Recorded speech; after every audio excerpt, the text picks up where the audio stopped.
So many books, so little time. This is everything I'm going to be reading in the months of July, August and September. Just one thing before we start. I had actually planned on starting the Stormlight archive this year, and I did have The Way of Kings down to read this quarter, but it's such a big book and there's so much I want to read. And I have actually read some Cosmere this year. I read the White Sand graphic novel, so I felt like I can kick the Stormlight archive a little bit further down the road. That frees up so much space. The mixed reviews of book 5 have definitely influenced me a little bit. I definitely still want to read the series, but I don't feel a burning need to get onto it straight away.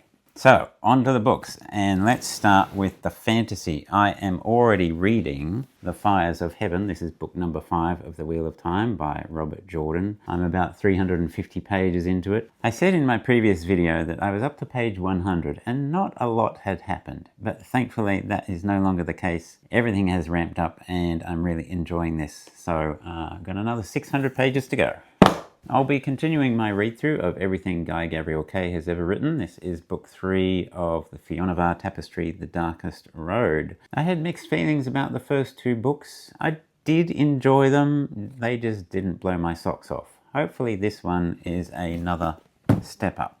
It's time once again for me to continue reading through the history of Middle-earth. This is book number 6, The Return of the Shadow by Tolkien. This is this series of books edited by Christopher Tolkien, Tolkien's son, and going through the whole history of how he developed the Silmarillion and Lord of the Rings. The first 5 books are basically about Silmarillion stuff. And this is where we finally get into the details of writing the Lord of the Rings. It's part of this 3-book set. This is books 6, 7 and 8, and these basically follow the development of the Lord of the Rings. There's also a little extra bit in book 9 because it's relevant to Lord of the Rings, so that's why they've included it in this box set. The rest of book 9 is about other stuff. This is what I've been looking forward to the most in reading this whole history of Middle-earth. This has all this interesting detail about the writing of Lord of the Rings, like Strider was a hobbit called Trotter originally, and Frodo had a totally different name, all that sort of stuff. This is probably the book I'm most excited to read this quarter. Now next up, I am continuing my read-through of every fighting fantasy, but I am taking a slight detour.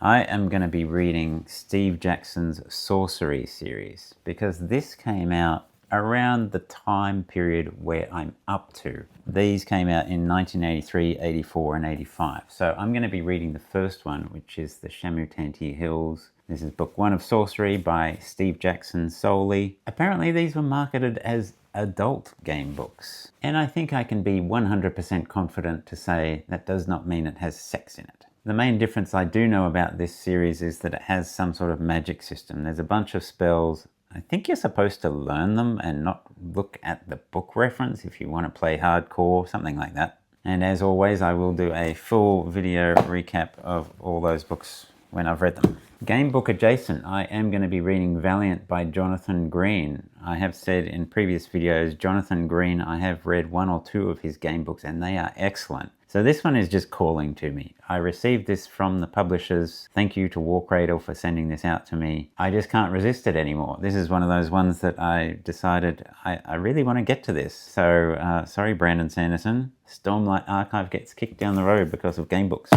I will also be continuing the Johnny Maxwell trilogy. This is Johnny and the Bomb by Terry Pratchett. This is the 3rd and final volume in that trilogy. Really enjoyed the second one. It was a definite step up from the first one. Felt more Discworld. And hopefully this one is just as good.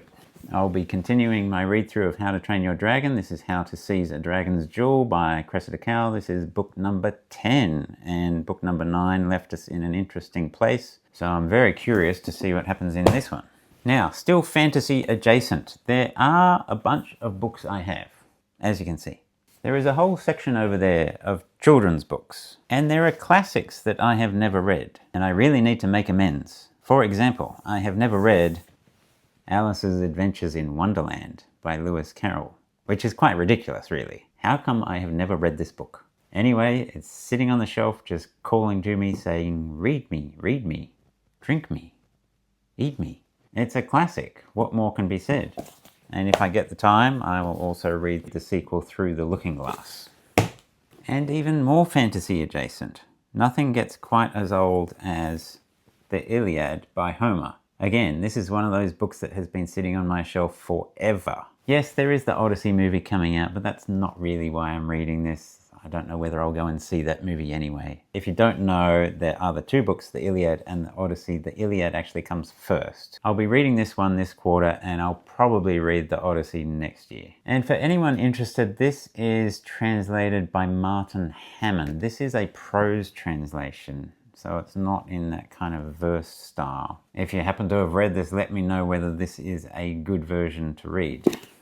All right, now that's all the fantasy. Now onto the sci-fi. I actually only have one sci-fi here, which is potentially a bit sad, but that's just how it worked out. I'm continuing my read-through of every Asimov. The next one on my list is The Stars Like Dust. And this is the second one in the Galactic Empire trilogy. Although if I understand things correctly, I think this one is actually set before the previous one. Anyway, I'm absolutely loving all the Asimov I'm reading. And adjacent to that, I have actually started reading I, Asimov, which is his autobiography. I decided, okay, I'm going to read through his life basically in tandem as I read the books, so that I can get a flavor for what's happening in his life and how he's dealing with publishers, all that sort of stuff as I read the books. And that will give me some extra context for when I read those. I've already started this and I love how he has laid it out. It's kind of quite clever.